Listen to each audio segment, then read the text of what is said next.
سب سے زیادہ ثواب اگر آپ کو لینا ہے قنوت پڑھنے کا تو سب سے زیادہ ثواب کلمات فرج کا ہے. لا الہ الا اللہ الحلیم الکریم، لا الہ الا اللہ العلی العظیم، اور پورا جو کلمات فرج ہیں یہ باقاعدہ آپ کو توضیح المسائل کے اندر بھی مل جائیں گے، اور عام زندگی میں بھی ان کلمات فرج کو پڑھنے کا بہت زیادہ ثواب ملتا ہے. اور یعنی نماز سے ہٹ کر بھی عام زندگی میں پڑھ سکتی ہیں، اور مرنے والے کے سرہانے بھی ان کلمات فرج کو پڑھنے کی بڑی تاکید، بلکہ بہت آسانی کے ساتھ اس کی جان نکل جاتی ہے، بہت آسانی کے ساتھ جان آفرین کو جان جو ہے وہ سپرد کر دیتا ہے. یعنی مرنے والے کے سرہانے کلمات فرج ویسے بھی یاد ہونے چاہیے. خود مجھے بھی اپنے قریبی رشتہ دار کے سرہانے اس کو کلمات فرج کو پڑھنے کی سعادت ملی تھی، اور انتہائی آسانی کے ساتھ روح ان کی جو ہے قبض ہو گئی تھی، اور کوئی ذرا سے بھی آثار تکلیف معمولی سے بھی ظاہر نہیں ہوئے تھے. تو بہرحال بڑا اس کے فائدے ہیں، اور یہ عموماً بچوں کو بھی یاد کروانا چاہیے. گھر کے تمام افراد کو کلمات فرج جو ہے وہ یاد ہونے چاہیے، تاکہ کبھی ایسا موقع آ جائے تو اس موقع پر پڑھ دیا جائے.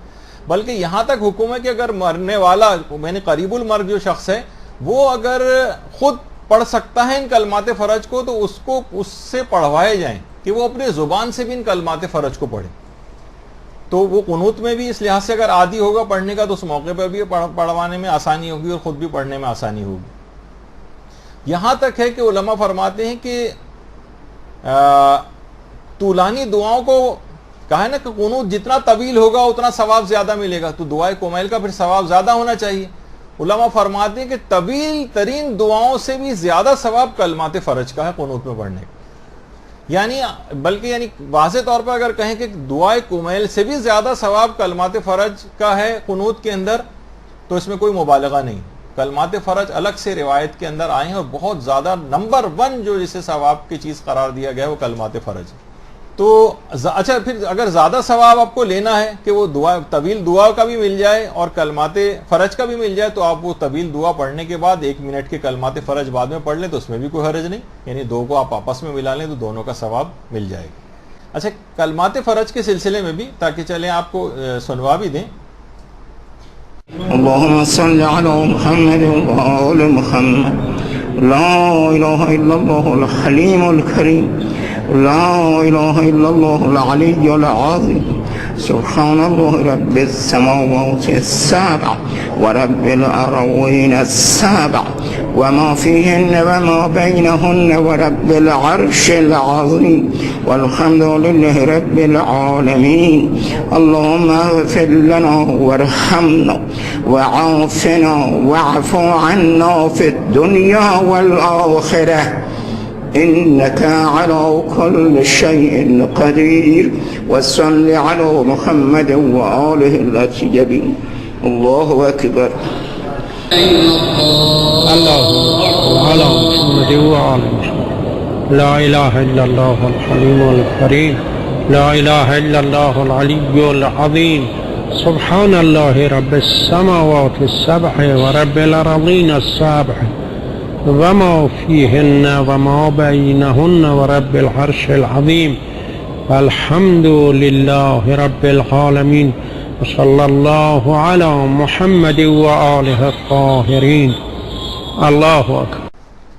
تو یہ کلمات فرج ہیں، ان کو پڑھنے کا بہت ہی زیادہ ثواب ہے. تو یہ تو ہو گئے نمبر 1.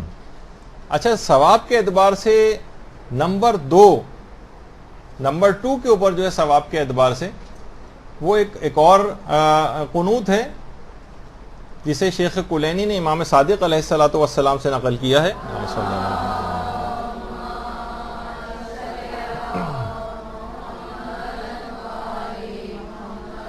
کہ امام نے فرمایا کہ نمازوں کے قنوت میں اس دعا کا پڑھنا مستحب ہے کہ اللہم اغفر لنا وارحمنا وعافنا واعف عنا فی الدنیا والآخرہ انک علی کل شیء قدیر. اور ابھی جو پڑھی گئی دعا قنوت کی، اس کے اندر یہ والا قنوت بھی اس کے ساتھ انہوں نے شامل کیا تھا. دوبارہ سنیے. اللهم صل على محمد وآل محمد. لا إله إلا الله الحليم الكريم. لا إله إلا الله العلي العظيم.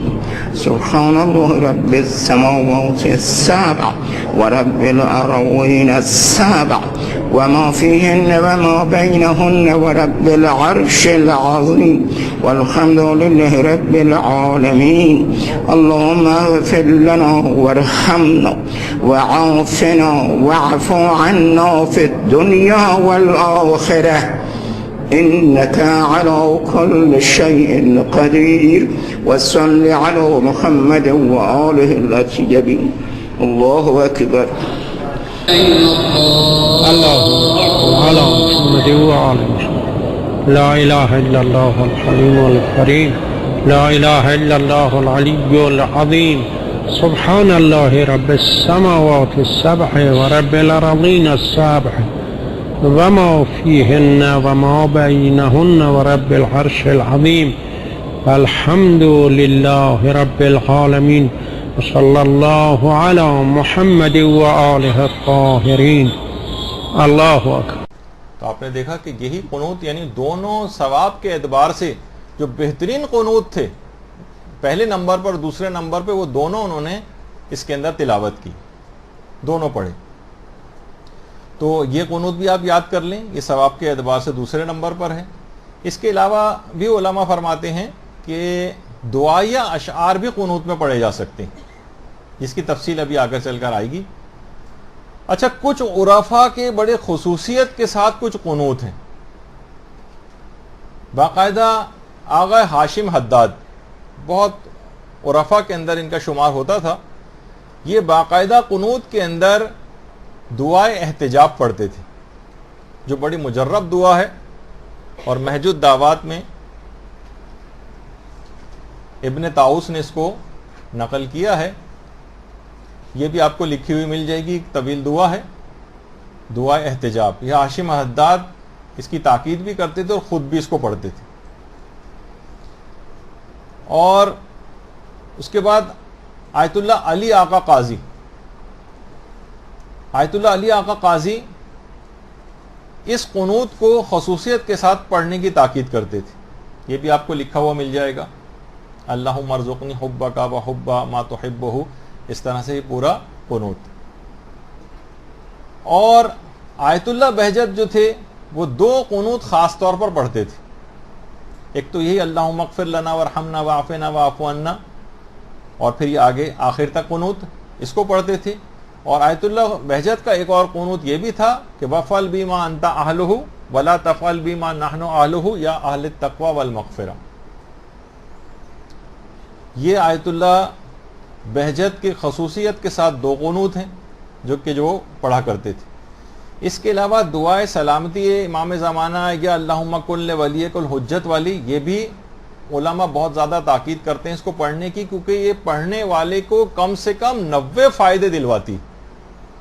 اس کی پوری ایک لسٹ ہے باقاعدہ ان 90 فائدوں کی، کہ اگر کوئی شخص نماز میں اللہم کن ولیک الحجت والی دعا پڑھے گا تو اس کو، تو وہ بھی آپ سن لیجئے، ایک ثواب بھی ملے گا. اور اللہ اکبر. اللهم صل على محمد وآل محمد. اللهم كن لوليك الحجة ابن الحسن صلواتك عليه وعلى آبائه في هذه الساعة وفي كل ساعة وليا وحافظا وقائدا وناصرا ودليلا وعينا حتى تسكنه أرضك طوعا وتمتعه فيها طويلا برحمتك يا أرحم الراحمين. رب صل على محمد وآله الطاهرين. الله أكبر. اللهم صل على محمد.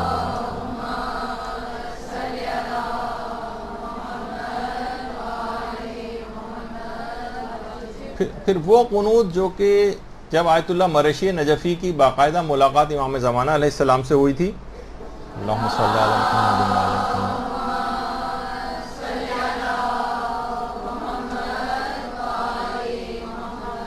تو امام نے ایک خاص قنوت آیت اللہ مرشی نجفی کو تعلیم دیا تھا، اور یہ آپ بھی پڑھ کے یاد کر سکتی ہیں اس کو. اللہم انی اسألک بحق فاطمة وأبيها وبعلها وبنيها والسر المستودع فيها أن تصلي على محمد وآل محمد وأن تفعل بما أنت أهله ولا تفعل بما أنا أهله. یہ باقاعدہ امام زمانہ علیہ السلام نے تعلیم کیا تھا آیت اللہ مرشی نجفی کو، اور اتنے زیادہ خصوصیت کے ساتھ جب اس کی تاکید کی تھی تو ہم لوگوں کو بھی چاہیے کہ اس قنوت کو اپنی نمازوں میں پڑھیں.